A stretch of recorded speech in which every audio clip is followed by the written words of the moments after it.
Welcome to your own channel Jai Mahadev academy e learning program. स्वागत है आपका आपके अपने यूट्यूब चैनल जिसका नाम जय Mahadev academy e learning online platform है। भाई एक्टिव पैसिव पढ़ लिया और पैसिव को बनाने के दो तीन तरीके भी पढ़ लिए। फ्रेजल वर्ब्स के ऊपर हम लोगों ने पैसिव भी अभी तक कर लिया था। उसी कंटिन्यूएशन में या उसी प्रोसेस में एक वीडियो को और कंटिन्यू करेंगे। कुछ बच्चों के कमेंट है सर थोड़ा सा हम लोगों को इंपरेटिव सेंटेंस की पैसिव बना दीजिए। तो इंपरेटिव सेंटेंस के भी पैसे लल्लन तरीके से एक नंबर आपको यहाँ पर मिलेगा। इंपरेटिव डायरेक्टली नहीं बताएंगे, पहले तो हम लोग इंपरेटिव समझ लें, उसके भावों को समझना शुरू करते हैं, उसके बाद फिर हम लोग उसके पैसिव बहुत ही प्यार से 4 सेंटेंस में चारों पैसिव जो भी इंपरेटिव की तरह बनाए जाते हैं उसको समझ लेंगे। इंपरेटिव सेंटेंस, तो पैसिव ऑफ इंपरेटिव सेंटेंस के ऊपर बात करें हम लोग। पैसिव ऑफ इंपरेटिव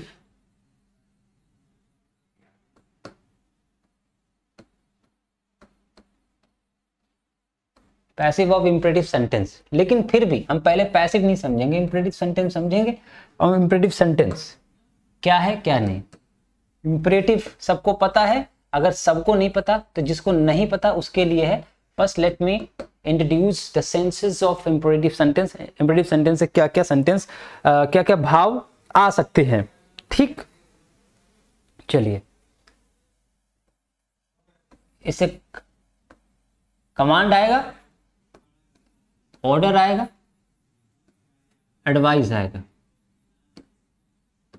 इसको हम एक कैटेगरी में कर देते हैं, ठीक है, क्योंकि हमें पैसिव को भी समझना, इसलिए इस बात को ध्यान रखेंगे। फिर आ सकता है रिक्वेस्ट, ये ध्यान रहे। फिर रिक्वेस्ट भी आ सकता है, कमांड है, ऑर्डर है, एडवाइस है और रिक्वेस्ट भी आएगा। तो जनरली बच्चे समझते हैं कि जो बच्चे सेंटेंस मेन वर्ब से स्टार्ट होते हैं उन वर्ब्स को हम इंपरेटिव कहते हैं।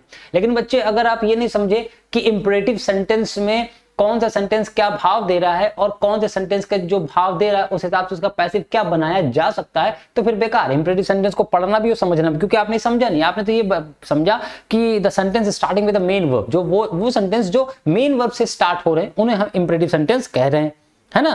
तो ये काफी नहीं है, इतना जानना काफी नहीं है। तो फिलहाल अभी हमने लिखा है कमांड्स, ऑर्डर, फिर एडवाइस और फिर उसके बाद रिक्वेस्ट, है ना। हाँ, चलिए, और अगर पहले इसी पे बात कर लें कि जो इंपरेटिव सेंटेंस होगा जो कमांड पर, ऑर्डर पर, एडवाइस पर होगा या रिक्वेस्ट पर होगा, ये सेंटेंस पहचानना थोड़ा सा डिफिकल्ट भी हो जाता है। तो अब इनको पैसिव करना ये और मुश्किल काम हो जाएगा, है ना। तो अब इसके दो तरीके हम आपको बहुत ही सिंपल तरीके आपको बता दे रहे हैं कि अगर कोई सेंटेंस कमांड, ऑर्डर, एडवाइस या रिक्वेस्ट शो कर रहा है तो उसको पैसिव में कन्वर्ट कैसे किया जाए। सबसे पहले तो हम सेंटेंस देखेंगे, उसके बाद उसका पैसिव। ध्यान दें बच्चे कि पैसिव कर रहे हैं आप, नरेशन वाले रूल को मत ले आइएगा सर, है ना। नरेशन और पैसिव के रूल्स में बहुत ही एक फंडामेंटल सा डिफरेंस आता है, ये बात ध्यान रखी जाए, ठीक। चलें,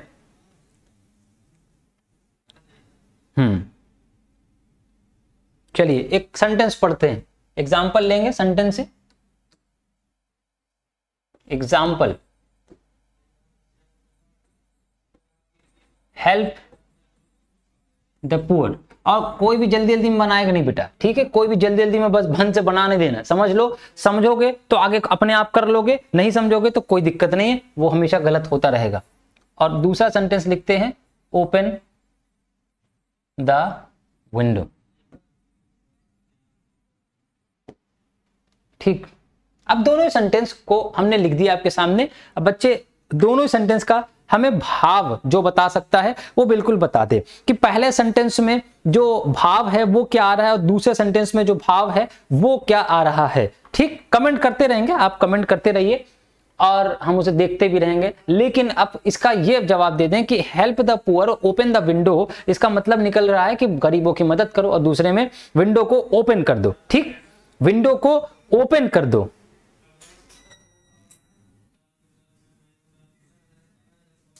So sorry for the disturbance.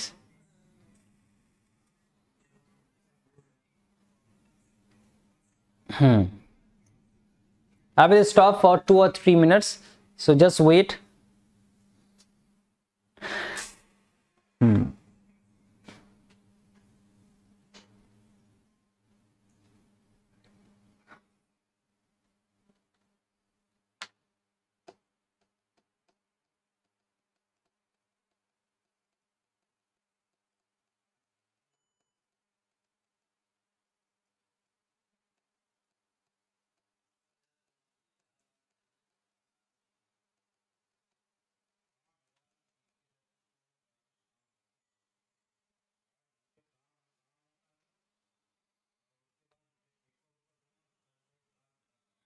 Just give me 2 minutes.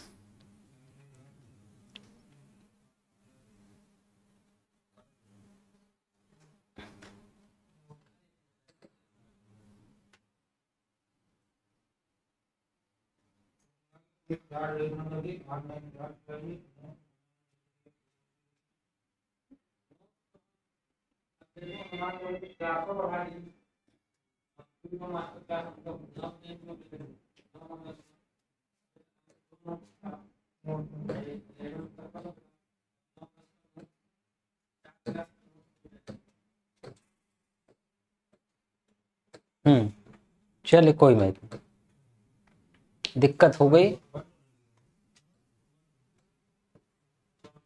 ठीक, तो अब आप बताएंगे कि पहले वाले सेंटेंस का जो भाव आ रहा है और दूसरे वाले सेंटेंस का जो भाव आ रहा है, तो क्या एक में कमांड, एक में ऑर्डर, एक में एडवाइस, कुछ ऐसा दिख रहा है? आप रिक्वेस्ट को तो भूल ही जाइए, इसमें रिक्वेस्ट तो पता ही नहीं चल रही है, पता नहीं चल रही है। अगर आपको पता चल रही है तो फ्री हैं आप, लेकिन अगर आपको यहाँ ये ऑर्डर लग रहा है और दोनों कोई बच्चा कहेगा सर यहाँ पर तो एडवाइस लग रही है, अब यहाँ पर आपको क्या लग रहा है? Help the poor. ये ऑर्डर हो सकता है किसी व्यक्ति को ये कहा जाएगा गरीबों की मदद करो, तो कहेगा अरे ये मेरी मर्जी है, तो क्या मतलब? तो बात वही है कि आप कंफ्यूज्ड होंगे, तो इंग्लिश में कंफ्यूजन के बहुत से रास्ते बना दिए कि कंफ्यूजन दूर हो जाए, तो इसलिए अब आपको 2 सेंटेंस हमने लिखे हैं, इससे आप कह सकते हैं ये ऑर्डर लग रहा है, आप कहने को कुछ भी कहिए, आप फ्री हैं। लेकिन कोई बच्चे कहेंगे सर ये एडवाइस है, तो आपको लग रहा है ये एडवाइस भी है, तो अब आप कहेंगे दोनों कुछ भी हो सकता है, दोनों में से कोई भी भाव दे रहा है। सेम थिंग यहाँ पर ओपन द विंडो ओपन कर दो, आपकी टोन, खिड़की खोल दो जरा, आपने ये कहा किसी से, अब आपने जब ये कहा खिड़की खोल दो जरा से, तो अब आपका ये जो टोन है, ये टोन सजेस्ट कर रहा है कि आप रिक्वेस्ट कर रहे हैं या आप उसे एडवाइस दे रहे होंगे, सलाह दे रहे हैं ऐसा करो खिड़की खोल दो। ये एडवाइस भी हो सकती है, हो सकता है खिड़की खोलो, हो सकता है ऑर्डर हो। तो अब आपको कंफ्यूजन में पढ़ने की आवश्यकता पड़ेगी यहाँ पर, लेकिन इससे बाहर निकलने की आवश्यकता भी रास्ता इंग्लिश में दिया हुआ है। अब ये आपको लग रहा है कि ऑर्डर है या एडवाइस है, तो अगर आपको लग रहा है ये ऑर्डर है तो आपका पैसिव थोड़ा सा अलग तरीके से बनेगा, अगर आपको लग रहा है ये एडवाइस है तो आपका पैसिव थोड़ा अलग तरीके से बनेगा, लेकिन बनाने को आप दोनों में से किसी भी एक में बना सकते हैं। चलें, अगर हम ओपन द विंडो की बात करें बेटा, बार बार क्या हो रहा है, चलें, अगर हम पहले बात करें कि हेल्प द पुअर लिखा हुआ है, तो आपको लग रहा है ये एडवाइस है। जो एडवाइस होती है बेटा, जो एडवाइस होती है, ध्यान रहे, जो एडवाइस है, एडवाइस में हमेशा और हमेशा याद रखिएगा, किसी भी इंग्लिश सेंटेंस में एक वर्ड आएगा बहुत ही महत्वपूर्ण है, जिसे हम शुड कहते हैं। शुड जो है आपको एडवाइस, सलाह के लिए प्रयोग किया जाता है। शुड एक मॉडल वर्ब है, मॉडल ऑक्सिलरी है, उस मॉडल का प्रयोग सबसे ज्यादा शुड का जो यूज किया जाता है वो एक ऑफर, प्रपोजल या फिर एडवाइस के लिए ही किया जाता है। तो इस शुड का प्रयोग आपको एडवाइस अगर आप कंसीडर कर रहे हैं तो आप कर सकते हैं, और तब आपका जो पैसिव बन जाएगा, इसको ऑब्जेक्ट को सब्जेक्ट बनाइए, आपका पैसिव बन जाएगा the poor should, helping verb should आएगी। अब चूंकि आपको याद होगा, हमेशा हमने बताया कि जब भी मॉडल वर्ब का प्रयोग किया जाएगा तो मॉडल का पैसिव बनाते समय बी वर्ड का प्रयोग होगा। चूंकि ऊपर तो नहीं दिया है, लेकिन इसका सेंस कह रहा है कि यह एडवाइस है, और एडवाइस देने के लिए हमें शुड का प्रयोग करना पड़ता है। शुड का प्रयोग करेंगे तो पैसिव में बी का प्रयोग भी करना पड़ेगा अकॉर्डिंग टू रूल के हिसाब से। हमें शुड के साथ, वुड के साथ, मस्ट के साथ, कैन के साथ, मे के साथ, माइट के साथ बी शब्द लगा करके वर्ब की थर्ड फॉर्म प्रयोग करेंगे, then it will be passive,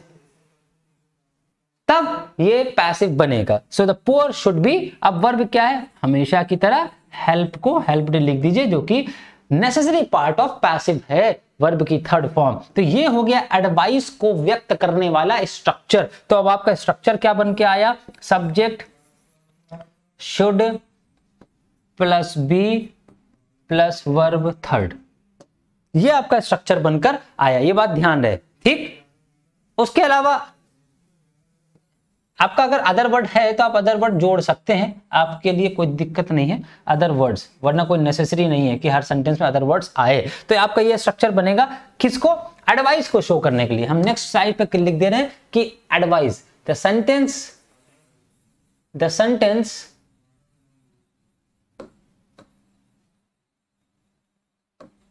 showing advice, the sentence showing advice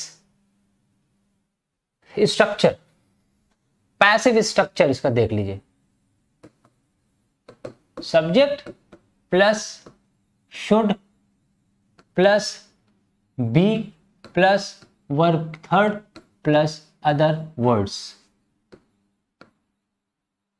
ठीक, ये हो गया आपका subject should be verb third other words, ये आपका स्ट्रक्चर होगा वो सेंटेंस जो एडवाइस को शो करेंगे, ये बात ध्यान रहे।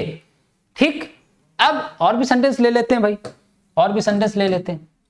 Example,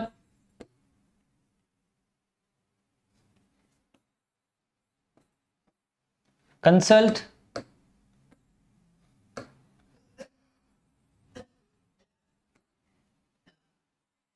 the doctor. ठीक, अब कंसल्ट द डॉक्टर है, ये जाहिर है, ये साफ साफ दिख गया कि डॉक्टर से मिल लो। अब डॉक्टर से मिल लो, ये ऑर्डर करेगा, आपकी तबीयत खराब है, आपके दोस्त ने आपसे कह दिया कि यार ऐसा करो डॉक्टर से मिल लो, अब ये एडवाइस दी गई है, आपको समझ में आया कि एडवाइस है तो आप एडवाइस में कर दीजिए, यू आर फ्री। आप इसको ऑर्डर मान सकते हैं, लेकिन फिर भी मानेंगे क्यों भाई, साफ साफ कह रहा है कि डॉक्टर से मिल लो। सेंटेंस कुछ ऐसे होते हैं, उनकी प्रकृति जो होती है बता देती है कि मैं क्या कहना चाह रहा हूं, क्वेश्चन पूछना चाह रहा हूं, स्टेटमेंट देना चाह रहा हूं कि मेरा मूड इंपरेटिव फॉर्म में है, कि मेरा इंट्रोगेटिव फॉर्म में है, कि मेरा एक्सक्लेमेशन में दे रहा हूं। ये बहुत से ऐसे सेंटेंस होंगे जो अपनी प्रकृति को बता देंगे। तो अब यहां देखें, कंसल्ट द डॉक्टर, ठीक है, कंसल्ट द डॉक्टर। अब यहां पर आपका जब पैसिव आपसे कहा जाए, आप पैसिव लिख सकते हैं, क्या लिखेंगे, द डॉक्टर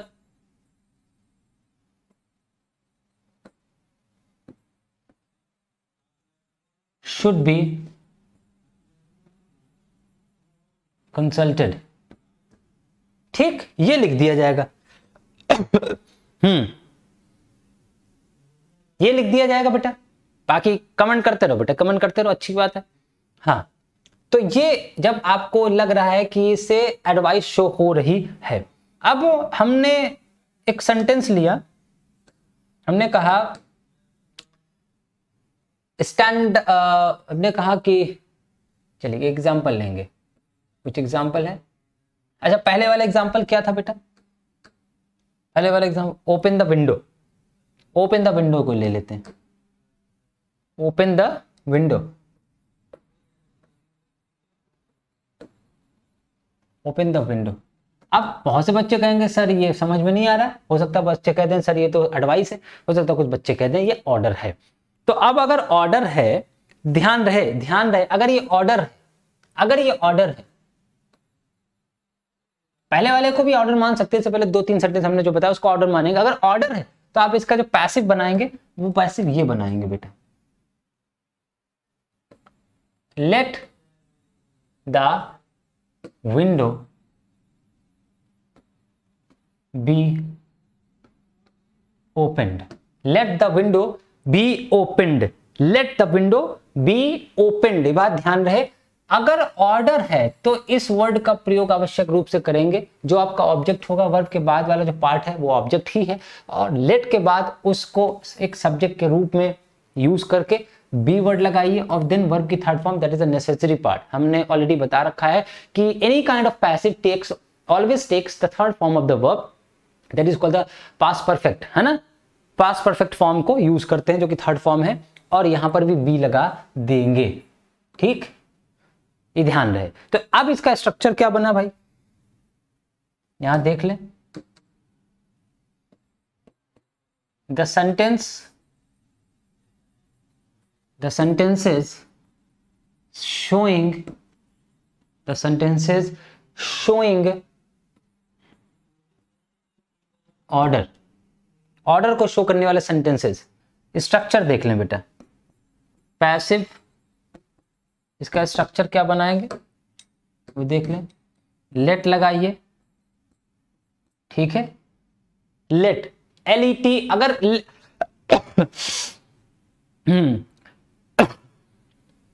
ठीक, लेट लगाइए।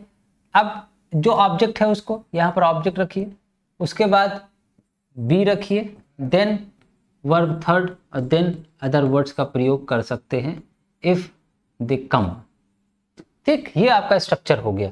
अगर आपका सेंटेंस है जो कि शो कर रहा है, क्या शो कर रहा है, ऑर्डर शो कर रहा है, तब आपका स्ट्रक्चर ये हो जाएगा। इसको नोट डाउन कर लेना अभी, ठीक है। अब आपके सामने कुछ और सेंटेंस हम लिख देते हैं, एग्जाम्पल देखते हैं, एग्जाम्पल देखेंगे, एग्जाम्पल देख लेते हैं। Bring a glass of water for me. ठीक, इसका पैसिव क्या बनेगा बेटा, bring a glass of water for me.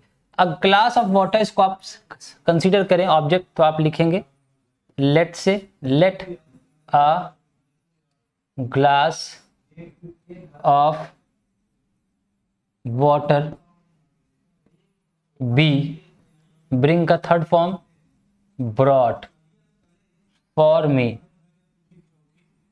ठीक, ये इसका पैसिव आप लगा सकते हैं। समझ में आया, हाँ या ना? स्क्रीनशॉट लेना हो तो ले लो बेटा, जल्दी से ले लिया होगा।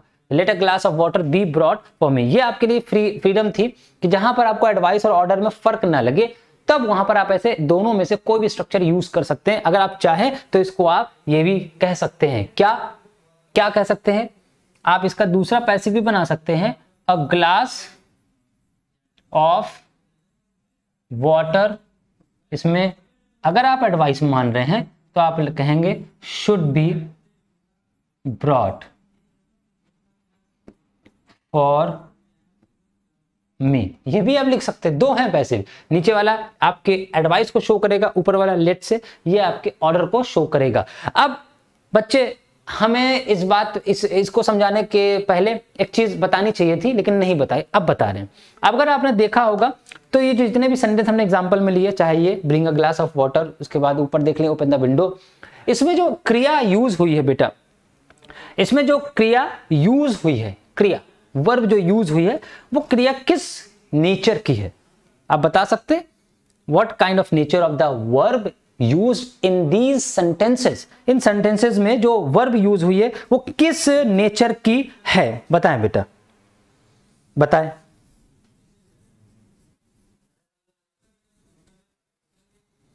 बताओ भाई, नहीं बता, हम बता रहे, ट्रांजिटिव है बेटा। सारे ही वर्ब जितने भी हैं बेटा ट्रांजिटिव हैं, ये आपको ध्यान देने वाली बात है। देखो ओपन लिखा है, ओपन के बाद एक ऑब्जेक्ट रखा हुआ है, और जब भी किसी वर्ब के जो है पास, वर्ब के साथ जो है अगर ऑब्जेक्ट आ जाए, तो ऑब्जेक्ट जो है बेटा वो ये दिखाता है कि जो वर्ब है वो ट्रांजिटिव वर्ब का प्रयोग किया गया है। यहां पर देखिए ओपन के बाद द विंडो लिखा है, उसके बाद देखिए यहां पर bring a glass of water, तो ब्रिंग का मतलब ये एक वर्ब हो गई, और उसके बाद जो पूरा एक फ्रेज आया है तो ये पूरा एक ऑब्जेक्ट बन गया। Very good. तो अब आपको इस चीज समझना है बेटा कि जो वर्ब है उस वर्ब के बाद अगर कुछ एक वर्ड आ रहा है, चाहे वो नाउन हो या नाउन के रूप में कोई दूसरा प्रोनाउन हो सकता है कोई वर्बल नाउन हो, है ना, और या कोई फ्रेज हो सकता है, तो इसका मतलब वो ऑब्जेक्ट आ रहे हैं। अगर ऑब्जेक्ट आ रहा है तो सिर्फ ट्रांजिटिव वर्ब्स कहेंगे। तो ये बात तो होगी एडवाइस और ऑर्डर को बताने के लिए, तो ये आपका हो गया ट्रांजिटिव वर्ब्स वाले पैसिव। इसमें सिर्फ दो सेंस का हमने बताया, आपको जिक्र किया, इसमें सिर्फ दो चीजों का हमने जिक्र किया, ठीक है, जस्ट अ मिनट। ठीक, ट्रांजिटिव वर्ब्स के ऊपर हमने एडवाइस और ऑर्डर को। अब हम लोग करेंगे कि ऐसे सेंटेंस जिसमें आपका ऑब्जेक्ट नहीं है, तो वहां पर आपका क्या हो जाएगा, ये आपको दिखाना है, ये आपको बताना है, ये आपको समझना है, ठीक है।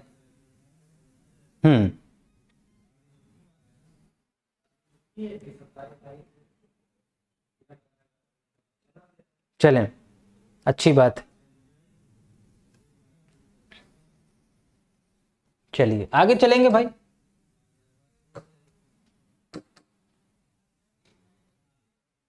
द सेंटेंसेस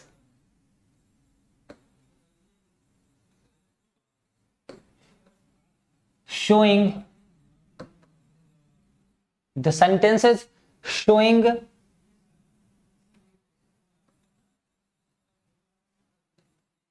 order, advice,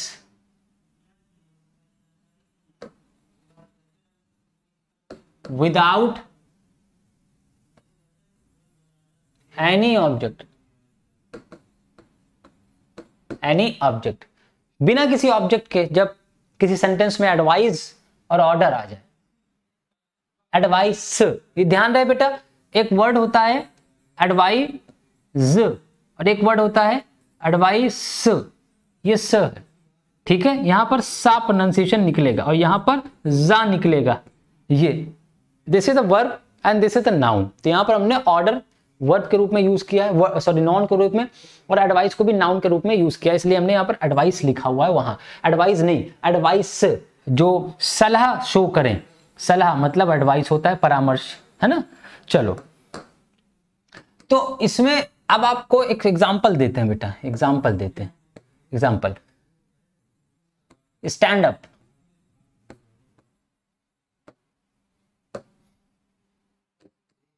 ठीक है।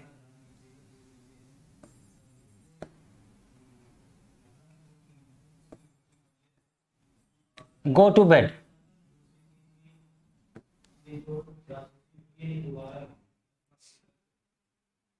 Stand up, go to eat, go to bed, sorry. अब स्टैंड अप और गो टू बेड में आपको पता नहीं लग रहा है भाई, जाहिर सी बात है स्टैंड अप कहा गया, इससे तो पता चल गया भाई किसी टीचर ने बच्चे से कहा खड़ो, तो ये ऑर्डर हो गया, एडवाइस तो नहीं होगी। इससे एडवाइस पता चल रहा है। मान लीजिए आपको नहीं भी पता है तो भी अब आपको क्या करना है, अब आपको वो दोनों ही फॉलो नहीं करने, अब आपको वो दोनों ही फॉलो नहीं करना है। मतलब अब एक नया स्ट्रक्चर आएगा, बहुत ही सिंपल सा है भाई। आपको कहा गया कि आपको पता नहीं है, तो अब आपको क्या कहा जाएगा, एक चीज है, जबकि जनरली पैसिव में आप लोग लिखते हैं, इसका पैसिव देख लीजिए बेटा क्या बनेगा दोनों का। आप यहां पर सिंपली यू आर ऑर्डर्ड या यू आर एडवाइज्ड लिख देंगे बस। अब बच्चा कहेगा कि सर यू कहां से आ गया, कहेगा कि नहीं कहेगा, कहना चाहिए। बहुत से बच्चे समझदार हैं, बहुत से बच्चे समझदार हो सकता नहीं हो। तो हम आपको बता दें बेटा कि जो इंपेरेटिव सेंटेंस है इसमें सब्जेक्ट जो होता है वो हमेशा हिडन होता है। हिडन होगा मतलब छुपा हुआ होगा, छुपा हुआ होगा मतलब कि उसमें एक्सप्रेस्ड नहीं है। सेंटेंस बोला जा रहा है तो of course any sentence is spoken, sentence बोला गया तो बोला गया तो उसमें कोई ना कोई काम का करने वाला होगा, लेकिन वो काम का करने वाला अगर एक्सप्रेस्ड नहीं है तो वो हिडन है। लेकिन इसका ये मतलब तो है नहीं काम ऑटोमेटिक हो जाएगा अपने आप। जब भी इंपेरेटिव सेंटेंस बोला जाता है तो मेन वर्ब से स्टार्ट हुआ, अगर मेन वर्ब से स्टार्ट हुआ तो मेन वर्ब्स का मतलब सामने वाले के लिए कहा जाता है खड़े हो जाओ, चले जाओ, यहां आ जाओ, भाग जाओ, मर जाओ, खाना खा लो, सो जाओ।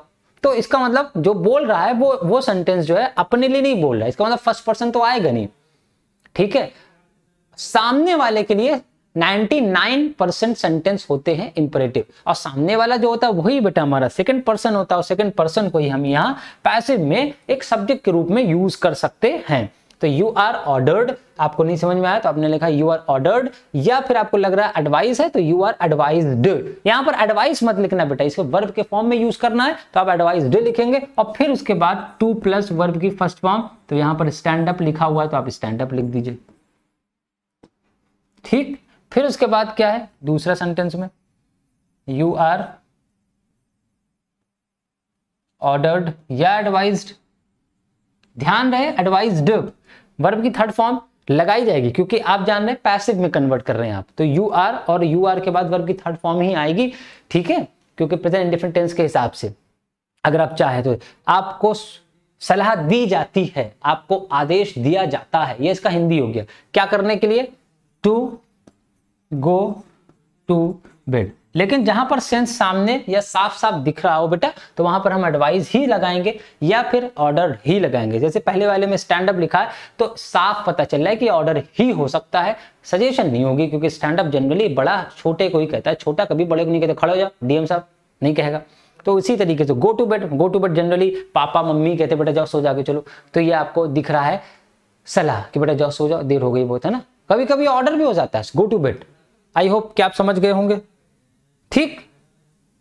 चलिए ये हो गया इंट्रांसिटिव वर्ब्स, ये आपका जो हो गया जो विदाउट ऑब्जेक्ट होते हैं इंट्रांसिटिव वर्ब, इंट्रांसिटिव वर्ब, जो इंट्रांसिटिव वर्ब होती है विदाउट ऑर्डर, विदाउट ऑब्जेक्ट होते हैं, ठीक। अब अगर प्लीज अब आ जाइए, द sentence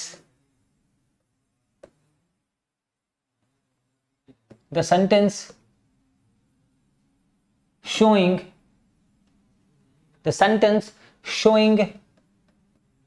request। अब ऐसे सेंटेंस जो रिक्वेस्ट शो कर रहे हैं, एग्जाम्पल देखते हैं, सबको पता है, kindly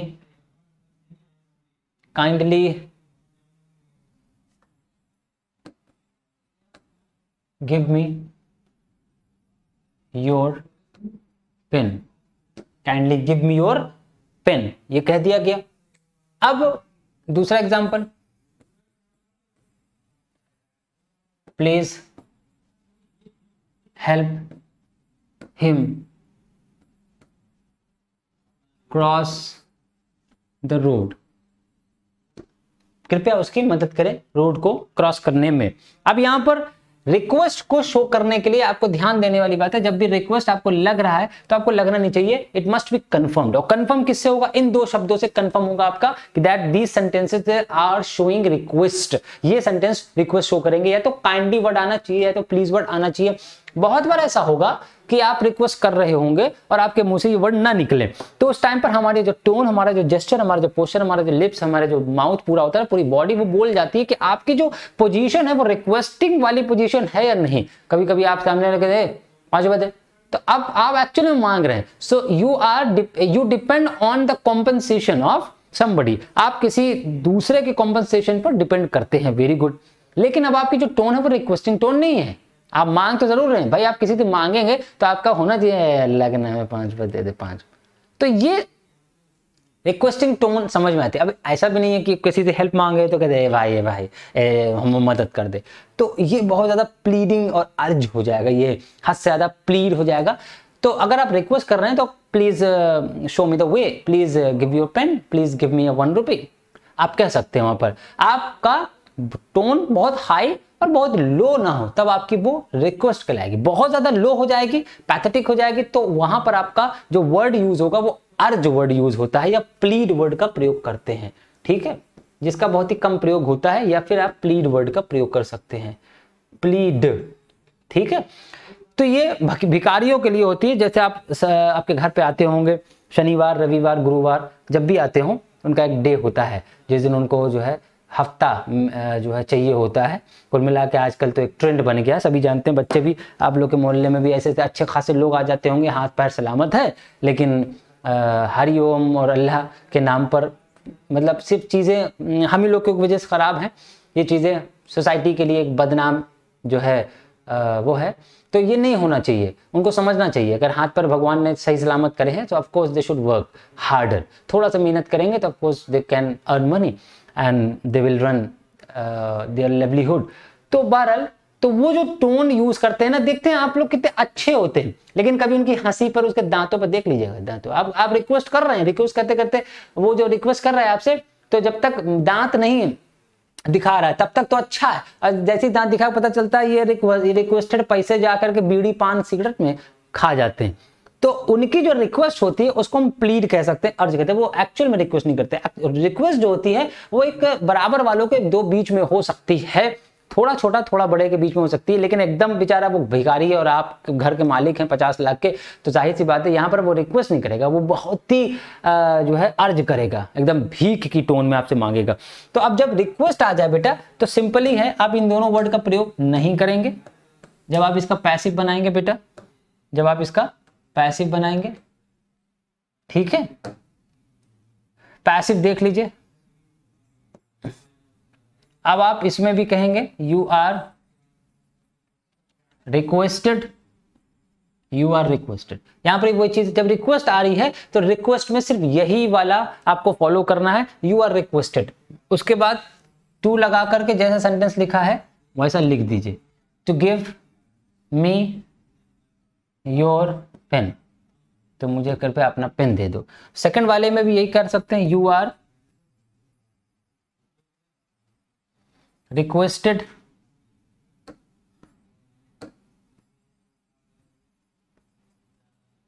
you are requested to help him cross the road। ठीक, ये आपका रिक्वेस्ट को शो करने वाले स्ट्रक्चर हो गए। स्ट्रक्चर क्या करना है बेटा, बस सिंपली है स्ट्रक्चर। अगर हम बात करें तो स्ट्रक्चर लिख लो, बच्चे इतने समझदार हो गए आजकल। स्ट्रक्चर आप लिखेंगे you are requested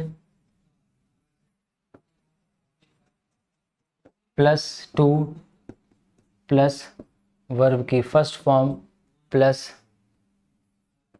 other words. अब आपको ध्यान देने वाली बात है, यहां पर वर्ब की फर्स्ट फॉर्म आ रही, क्यों आ रही बेटा, यहां पर टू लगाया, टू प्लस वर्ब की फर्स्ट फॉर्म इन्फिनिटिव होती है, वो मेन वर्ब नहीं होती, ये ध्यान रहे आपका। यू आर रिक्वेस्टेड, ऑलरेडी यहां पर रिक्वेस्ट को थर्ड फॉर्म में लिख दिया गया था, इसलिए ये आपका स्ट्रक्चर बनेगा रिक्वेस्ट को शो करने वाले पैसिव में। ठीक है, ठीक, चले उसके बाद आ जाते हैं द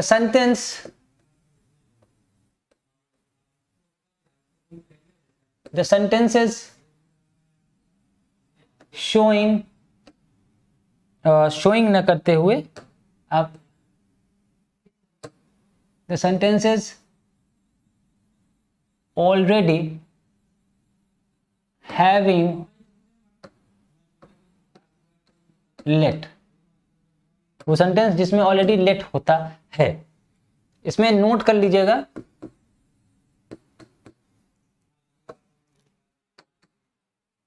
सच सेंटेंसेस मतलब ऐसे सेंटेंसेस, सच सेंटेंसेस में गिव एनी सेंसेस, सच सेंटेंसेस में गिव एनी सेंसेस। सेंसेस कौन से हैं, ये हो गया आपका, रिक्वेस्ट भी आ सकती है इससे, ऑर्डर भी आ सकता है, ठीक है, और एडवाइस भी आ सकती है, एंड सो ऑन। जितने भी सेंस आ सकते हैं, लेट वाले सेंटेंस से भी पता चल जाएंगे आपको। लेट वाला सेंटेंस ऑलरेडी अगर है, एग्जांपल देखेंगे तब आपको समझ में आएगा। Let him do his work.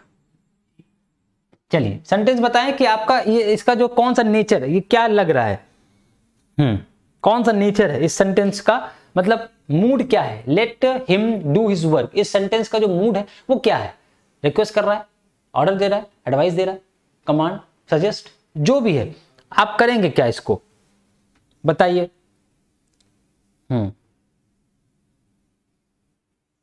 बताओ भाई।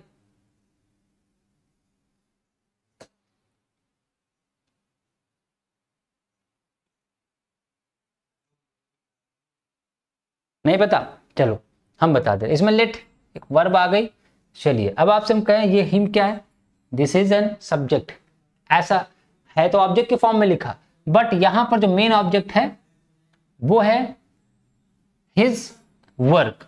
डू के बाद यूज हुआ, डू इसकी वर्ब है, वर्ब के बाद ये आया, तो ये आपका मेन ऑब्जेक्ट है।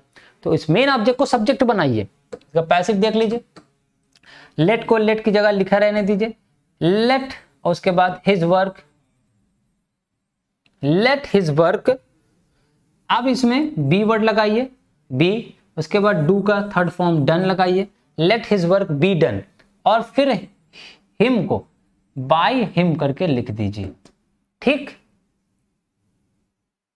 लेट के बाद हमेशा ऑब्जेक्टिव केस का प्रयोग किया जाता है, इसलिए हिम लिखा। हो सकता है यहाँ पर कोई नाउन होता है, let Rahul do his work हो सकता था, let Rahul do his work, तो वहां पर राहुल चूंकि नाउन है, नाउन जो है कभी ऑब्जेक्टिव सब्जेक्टिव केस से फर्क नहीं पड़ता, चाहे सब्जेक्टिव केस में आएगा तो भी नाम आएगा, ऑब्जेक्टिव केस में आएगा तो भी नाउन नेम आएगा, इसलिए यहाँ पर इस चीज को ध्यान देंगे। तो इसका स्ट्रक्चर क्या बनकर आया बेटा, स्ट्रक्चर क्या बनकर आया,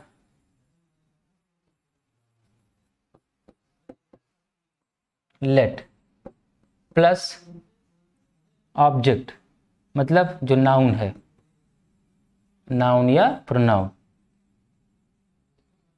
ठीक है।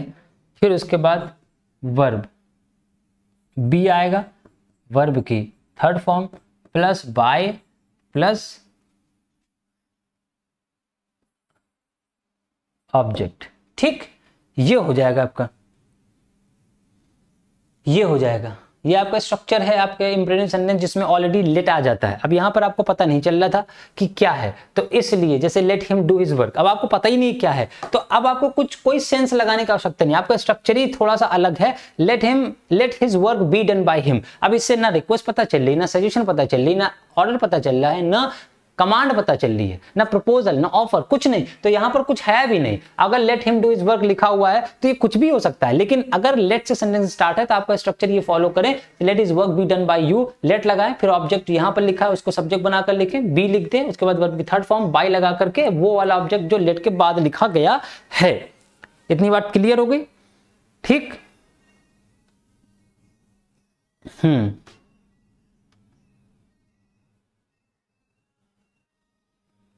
चलिए अब आते हैं एक सेंटेंस और, लेट के बाद द sentences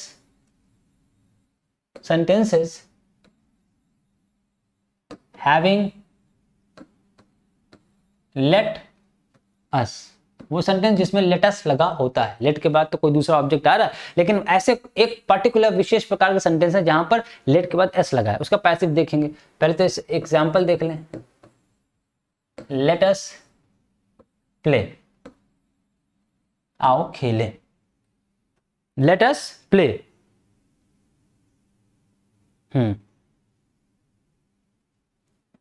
ठीक,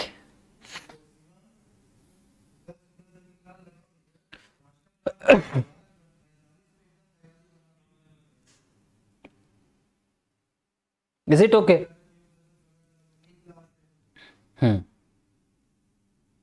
चल, अब अगर आपने का लेटेस्ट प्ले, तो इस पे बस 3 शब्द है, लेकिन अब इसका जो पैसिव बनेगा बहुत खतरनाक बनेगा। अब आपसे कहा जाएगा इसका पैसिव बनाइए, तो जहां पर अस वर्ड आ जाए तो वहां पर ध्यान देने वाली बात है, एक वर्ड आएगा सजेस्ट, एक वर्ड आएगा सजेस्ट, तो अब आप ये यहां पर कह सकते हैं इट इज सजेस्टेड। अब यहाँ इट कहां से आ गया बेटा? आपको पता है यहां पर कोई सब्जेक्ट है, लेट अस प्ले में कोई सब्जेक्ट आ रहा है, तो सब्जेक्ट तो है ही नहीं, तो अब वहां पर यू आर रिक्वेस्टेड लिखा नहीं जा सकता। आप चूंकि यहां यू नहीं लिख सकते, क्यों? क्योंकि यहां यू से नहीं कहा गया, आप भी प्ले में शामिल है। लेट अस प्ले का मतलब मैं और तुम आओ खेलें, आओ खेलें का मतलब मैं भी खेलूं और तुम भी खेलो, तो यहां पर यू को इंडिकेट करना गलत होगा, इसलिए यहां पर कहा गया इट इज सजेस्टेड, ऐसा सजेस्ट किया जाता है। आगे सेंटेंस को बढ़ाएंगे, दैट, उसके बाद अस को वी फॉर्म में लिख दीजिए, वी, और चूंकि यहां पर ये सजेशन है, और सजेशन या एडवाइस के लिए अभी हम ऑलरेडी बता चुके कि शुड का प्रयोग करेंगे, वी शुड, और फिर लिखेंगे हम प्ले। ये बात ध्यान रखी जाए, ठीक, ये बात ध्यान रखी जाए। दूसरा एग्जांपल देख लेते हैं, वीडियो को एंड करेंगे। Let us